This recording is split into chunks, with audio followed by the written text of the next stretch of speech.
안녕하십니까. 매일 눈으로 세상 흐름을 읽어드리는 Y타임스 정세분석의 주북일입니다. 북한이 지난 1월 당대회에서 남한을 혁명 대상으로 명시한 이 조선노동당 규약 가운데서 북한 주도 혁명 통일론 관련 문구를 삭제했다. 이 사실이 뒤늦게 확인되면서 이를 둘러싸고 이제 국가보안법 폐지 논쟁이 일고 있습니다. 또 핵과 경제의 병진 노선 역시 폐기했기 때문에 이 남북 대화에 긍정적 영향을 줄 것이다. 이런 전망까지 나옵니다. 한겨레 신문의 특집 보도로 불거진 이 논쟁은 어디까지가 진실이고 또 무엇이 문제인지 팩트 체크를 해보겠습니다.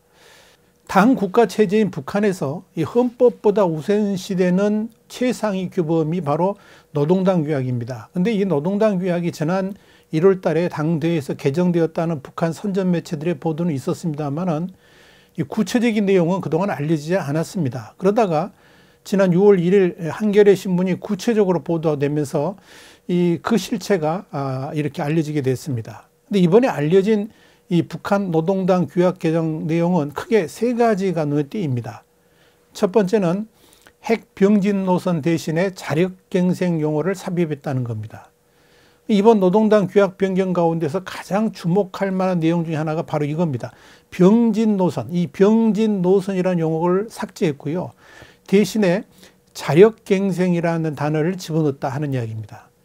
과거 당 규약은 당은 경제건설과 핵무력 건설의 병진 노선을 틀어쥐고 이렇게 썼습니다만은 이게 이렇게 바뀌었습니다. 당은 자력갱생의 기치 밑에 경제건설을 다그치고 이렇게 바뀐 겁니다. 그러면서 이 공화국 무력을 정치 사상적으로 군사기술적으로 부단히 강화하고 자립적 국방공업을 발전시켜서 나라의 방위력을 끊임없이 다져나간다는 내용도 명시가 됐습니다. 자, 두 번째는 통일 관련 내용입니다. 이게 굉장히 눈길을 끄는데 조선노동당의 당명 목적은 공화국 북반부에서 사회주의 강성국가를 건설하며 전국적 범위에서 민족해방민주주의의 과업을 수행하는 데 있다. 이 내용이 있었는데 여기서 전국적 범위라는 게 남북한을 얘기하는 거죠. 이게 전국적 범위에서 사회의 자주적이며 민주주의적인 발전을 실현한다는 구절로 대체가 되었다는 겁니다. 더불어 통일전선 부분에 남조선에서 미제의 침략 무력을 몰아내고 온갖 외세의 지배와 간섭을 끝장내며 일본 군국주의의 재침 책동을 짓부시며 이런 문구가 있었는데 이걸 이렇게 바뀌었습니다. 이 남조선에서 미제의 침략 무력을 철거시키고 남조선에 대한 미국의 정치 군사적 지배를 전국적으로 청산하며 온갖 외세의 간섭을 철저히 배격하고 이렇게 대체가 된 겁니다. 또 우리 민족끼리 힘을 합쳐 자주 평화 통일 민족 대단결의 원칙에서 조국을 통일하고 나라와 민족의 통일적 발전을 이룩하기 위하여 투쟁한다. 이 내용이 이렇게 바뀌었습니다. 강력한 국방력으로 근원적인 군사적 위협들을 제압하여 조선반도의 안전과 평화적 환경을 수호하며 민족 자주의 기치, 민족 대단결의 기치를 높이 들고 조국의 평화 통일을 앞당기고 민족의 공동 번영을 이룩하기 위하여 투쟁한다. 이렇게 변경이 된 겁니다. 자, 여기서 주목할 게 뭐냐면 조국을 통일하고 라는 용어가 조국의 평화 통일을 앞당기고로 이렇게 바뀌었고요. 통일적 발전을 이룩하기 위하여는 공동 번영을 이룩하기 위하여라는 이런 표현으로 바뀐 겁니다. 또 대남인민연대를 상징하는 우리 민족끼리라는 표현이 사라졌고요. 남한인민의 투쟁을 지지한다는 내용도 삭제가 됐습니다. 자, 세 번째는 제1비서 직책이 신설된 겁니다. 북한은 그동안에 2인자 자체를 인정하지도 않았고 당연히 키우지도 않았습니다. 그랬던 북한이 당 규약에 김정은 총비서 다음 직책인 제1비서 직책을 신설한 겁니다. 또 이를 총비서의 대리인으로 명시를 했습니다. 그런데 이 개정된 노동당 규약 제3장 당의 중앙조직 부분에 당 중앙위 전원회의가 이 부위원장을 선거한다는 내용이 어떻게 바뀌었냐면 제1비서 그리고 비서들을 선거한다. 이 문구로 바뀐 겁니다. 특히 이 당 중앙위원회 제1비서는 조선노동당 총비서의 대리인이다. 이 대리인이다는 문구가 들어가 있습니다. 이걸 명시해 가지고 제1비서가 당비서를 여러 이제 당비서들이 있는데 그 가운데 으뜸이고 당내 2인자다. 이걸 공식화를 한 겁니다. 여기서 거론되는 논란들을 정리를 좀 해보겠습니다. 이번 노동당 규약 변경 내용 가운데서 가장 논란을 일으키는 대목 가운데 하나가 바로 북한이 핵 병진 노선을 버렸다는 부분입니다. 그래서 일각에서는 북한이 군사에서 경제로 강조점을 이동하는 것이고 북한의 비핵화 의지를 표현하는 것이다. 이렇게 설명하기도 합니다. 그러나 이건 전혀 새로운 것이 아닙니다. 북한은 지난 2018년 4월 20일 중앙위원회 7기 3차 전원회의에서 경제 핵 건설 병진 노선의 종료 선언을 했고요. 그때 사회주의 경제 건설 총력 집중을 당의 새 전략 노선으로 채택한 바 있습니다. 당시는 미북 정상회담을 앞둔 시점이었습니다. 이후에도 김정은은 2019년 12월 말에 노동당 중앙위 7기 5차 전원회의에서도 이 자력갱생과 제재의 대결을 선언하면서 경제전선을 기본으로 한 이런 자력갱생식 정면 돌파전을 제시한 바 있습니다. 지난 2013년 3월 31일 노동당 중앙위원회 3월 전원회의에서 공식 채택된 이 경제 핵 건설 병진 노선이 2016년 5월 7차 당대회 때 이제 당 규약 서문에 명시된 것이긴 합니다만은 2017년 11월 29일 대륙간 탄도미사일 그러니까 ICBM 화성 15형 시험 발사와 함께 김정은이 국가 핵무력 완성 선언을 했다. 이걸 우리가 주목을 해야 됩니다. 2018년 4월에 이 경제 핵 건설 병진 노선의 종료 선언은 이런 배경에서 나온 겁니다. 또 하나 2019년 4월 11일 수정 채택된 현행 이 사회주의 헌법 서문에 핵 보유국, 이 핵 보유국이라는 표현이 분명히 명시되어 있다는 점도 잊지 말아야 됩니다. 그렇기 때문에 노동당 규약에서 이번에 병진 노선 내용이 삭제되었다고 그래가지고 이걸 새로운 시각으로 바라볼 필요도 없고요. 더더욱 그것이 북한의 비핵화 의지 표명으로 해석하는 것은 아주 잘못된 오독이다. 이렇게 봐야 될 것입니다. 두 번째 논점입니다. 북한의 통일 전략 관련된 겁니다. 이번 이 북한 노동당 규약 변경에서 가장 논란이 그리고 가장 뜨거운 논란이 되고 있는 부분이 바로 통일 관련 내용입니다. 여기에 대해서 이종석 전 통일부 장관은 이런 발언을 했습니다. 북한의 대남 통일 전선론이 약화되고 규약에서는 사실상 남조선 혁명론이 소멸된 것이다 그러면서 북한이 사실상 이 남조선 적화 통일 전략을 포기한 것으로 보인다. 이렇게 설명을 했습니다. 또 통일 시기에 대해서도 장기적 전망에서 장기 공존을 추구하는 내용이 들어갔다 그러면서 민족의 공동 번역을 언급한 것은 따로라도 번역하는 게 좋다. 이런 의미로 해석돼야 된다. 그렇게 이제 본 겁니다. 그러면서 김정은 시대 들어서 주창을 해왔던 우리 국가 제일주의의 국가성을 강조한 것이다. 이렇게 분석을 했습니다. 주한미군과 관련해서도 이 전 장관은 이 남조선에 대한 미국의 정치 군사적 지배를 종국적이다. 이 종국적으로 청산하며 이렇게 썼는데 이 문구가 의미하는 게 뭐냐. 이 종국적이라는 표현이 무슨 뜻을 말하는 것이냐 하면은 남한에 대한 미국의 정치 군사적 영향의 장기성을 북한이 어느 정도 인정한 것으로 평가를 해야 된다. 이렇게 주장을 했습니다. 그리고 이 내용을 특집으로 보도한 한겨레신문은 80년 만에 북주도 혁명통일론을 폐기했다. 북한이 폐기했다.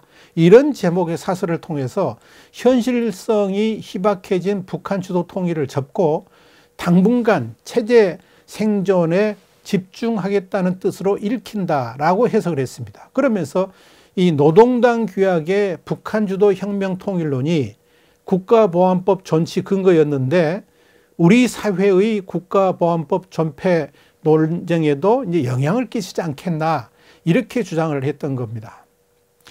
국가보안법은 적화통일을 최상위 규범으로 갖고 있는 반국가단체 북한에 맞서려면 필요하다. 이런 명분에서 유지되어 왔기 때문에 그렇다는 거죠. 그러니까 이 노동당 규약과 보안법이 적대적 공정관계인 셈인데 한쪽이 폐지되면 다른 한쪽의 전립 근거도 흔들리게 된다는 이유를 들었습니다. 자, 그렇다면 이런 이종석 전 장관과 한겨레의 해석을 어떻게 받아들여야 될까요? 여기에 대한 답을 다른 이도 아니라 북한의 대외 메신저 역할을 해온 제1본 조선인 총연합회, 이 조총련, 조선총련이라고 이렇게 하죠. 이 조총련 기관지 조선신보가 7일날 답을 줬습니다. 조선신보는 이날 자체의 힘으로 나라와 민족의 존엄을 지킨다는 제목의 기사를 통해서 오늘의 조선은 우리 국가 제일주의의 기치를 들며 국력을 향상시키고 사회주의 강국을 건설하기 위한 노선과 정책을 추진하고 있다 그러면서 이를 민족 중시와 상반되는 국가 중시로 자의적으로 해석하면서 노선과 정책의 변화를 운운하는 논자들은 강력한 국력에 의거하여 민족 문제를 풀어나가려는 조선의 당과 정부와 인민의 의지를 외면하고 있다라고 보도를 했습니다. 조선신문에 이어서 조선에서 국가 핵무력이 완성됐다 그러면서 시대는 달라지고 조선의 국제적 지위도 달라졌다라고 강조를 했습니다. 조선신문은 그러면서 통일을 앞당기려는 확고한 입장이라는 부제 아래서 뭐라고 말을 했냐. 오늘도 조선은 국토분단, 민족분열의 현실을 직시하고 이를 극복하기 위한 노선과 정책을 세우고 있다 그랬습니다. 그러면서 우리 국가 제일주의의 기치를 들고 사회주의 강국을 건설하는 노정은 결코 민족 문제의 해결을 위한 투쟁과 모순되지 않는다라고 주장했습니다. 한마디로 뭐냐면 북한의 노동당 규약 개정에 대해서 마치 두 개의 한국을 북한이 인정하면서 통일을 추진하지 않고 남한과 북한이 공존하면서 공동의 발전을 꾀하는 것이라는 그렇게 해석하는 것에 대해서 그야말로 완전한 하이킥을 날렸다 이렇게 보시면 되겠습니다. 분명한 것은 북한이 당 규약에서 아직도 인민의 이상이 완전히 실현된 공산주의 사회 건설을 전치하고 있다는 것을 기억해야 됩니다. 이건 북한이 공산주의로의 통일 의지를 포기한 것이 아니라는 거죠. 그러니까 일각에서 주장하듯이 북한 주도의 혁명 통일론을 포기한 것이 아니기 때문에 이를 놓고 국가보안법 폐기 운운하는 것은 지극히 온당치 않다 이렇게 말씀드릴 수 있을 겁니다. 특히 북한이 압도적인 국방력이라는 군사적 힘의 우위로 통일을 해 나가겠다는 것을 분명히 밝히고 있다는 점에서 이번 북한 노동당 규약 개정을 놓고 시대가 변했다 뭐 이런 식의 논리를 펼치는 것은 지극히 부당하다고 말씀드릴 수 있을 겁니다. 여러분 이번 북한 노동당 규약에서도 여실히 드러났습니다만은 북한의 최대 과제는 결국 경제입니다. 문제는 지금의 북한 경제가 살아날 구멍이 보이지 않는다는 데 있습니다. 지금으로서는 버티는 것 말고는 방법이 없습니다. 가장 쉬운 길은 김정은이 핵을 포기하는 것밖에 없습니다만은 현재로서 김정은이 그런 결단을 내릴 것이라고 보는 이들은 한국 내 일부 친북 인사들을 빼놓고는 거의 없을 겁니다. 문제는 북한이 최악의 경제 상황을 겪고 있는 것을 뻔히 아는 미국이 대북 제재를 해제할 생각이 1도 없다는 데 있습니다. 이인영 통일부 장관은 지속적으로 북한과의 대화 여지가 있다 그러면서 선제적 대북 제재 완화를 요구하고 있습니다만은 미국은 꿈쩍도 안 합니다. 오히려 강력한 제재 의지를 다지고 있습니다.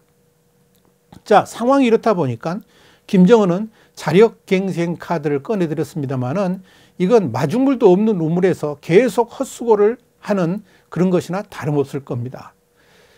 북한이 이렇게 버티는 건 딱 한 가지 이유 때문에 그렇습니다. 북한은 지난 1월에 8차 당대에서도 자력갱생과 핵개발 지속을 천명했었죠. 이건 북한에 대해서 미국이 관여를 하지 않는다 그러면 핵개발의 고도화는 더욱 지속될 것이니까 알아서 우리들을 멈춰달라, 자신들을 멈춰달라는 것이고요. 또 멈추는 방법은 제재 해제밖에 없다. 이런 무언의 협박을 하고 있다. 이렇게 보시면 됩니다. 이걸 자력갱생이라는 말로 포장하면서 지금 미국을 협박하고 있다. 이렇게 해석하면 될 겁니다. 다시 말씀드려서 북한이 자꾸 자력갱생을 말하는 것은 빨리 미국한테 대화 분위기 조성을 해달라는 것이고 그러기 위해서 제재를 풀려고 윽박지르는 것이나 다름없다. 이렇게 말씀드릴 수 있겠습니다. 자, 한편 김정은이 무서울 불위의 권력에 만기칠람하는 형태의 통치체제를 지금 유지하고 있지 않습니까? 이런 상황에서 제1비서를 신설했다는 것 자체가 사실 별 의미가 없다라고 볼 수 있을 겁니다. 제1비서직을 신설한 지 이미 5달여가 넘어갑니다만 아직 누가 제1비서인지도 모르는 상황이 북한의 현실을 그대로 말해줍니다. 일각에서는 김여정을 염두에 둔 자리라는 해석도 있고 아마도 조용원을 그 자리에 앉히려고 하는 게 아니냐, 그런 의도가 있지 않느냐 하는 분석도 나옵니다. 특히 제1비서라는 직책이 과거 김정일을 영원한 총비서로 추대한 이후에 김정은이 2012년 4월부터 2016년 5월까지 가졌던 직책이기도 합니다. 그러니까 이른바 백두혈통만이 가질 수 있는 자리다. 그런 점에서 쉽사리 누군가를 앉히기도 쉽지는 않을 겁니다. 특히 당 규약에서 제1비서를 총비서의 대리인이라고 규정했다는 점에서 후계 구도를 염두에 둔 것이라는 해석도 할 수가 있을 겁니다. 그런데 흥미로운 것은 그렇게 중요한 제1비서 자리를 당대회가 아니라 전원회의에서 선출 가능하도록 했다는 겁니다. 이건 당대회라는 복잡한 절차 없이 신속하게 선임이 가능하도록 했다는 점에서 그 배경이 무엇인지 주목을 끌게 되는 겁니다. 이와 관련해 가지고 탈북자 출신 기자인 주성하는 37살인 김정은이 후계자를 벌써 내정했다, 뭐 이런 운운하는 것 자체가 나는 오래 살지 못할 수도 있다, 죽을 가능성도 대비해서 사후 혼란을 막고 권력을 내 뜻대로 이양해야 된다, 이런 의미라고 해석을 했습니다. 김정은이 벌써 죽음의 그림자를 느끼고 있다는 뜻이라고 봐야 한다, 이렇게 주성하 기자는 본 겁니다. 지금 북한 상황에서 구태여 당무의 일부 권한을 이양하는 제1비서를 둔다는 것 자체가 별 의미 없는 상황임을 감안한다 그러면 이 주성하 기자의 분석이 사실에 가까울 가능성이 많습니다. 어찌됐건 이 북한 노동당 규약의 개정으로 인해 가지고 또다시 국론이 분열되는 일이 없기를 바랍니다. 다시 강조합니다만은 북한은 변한 것이 하나도 없습니다. 이런 상황에서 국가보안법을 폐지하느냐 마느냐 이런 논란이 있으면 안 된다는 거죠. 그러니까 북한이 변한 게 없으니까 우리가 북한을 어떻게 대해야 되는지 이것도 이미 결론이 다 나 있는 거 아니겠습니까? 여러분 어떻게 생각하십니까? 와이타임스 정세분석이었습니다. 다음 시간에 다시 뵙겠습니다. 감사합니다.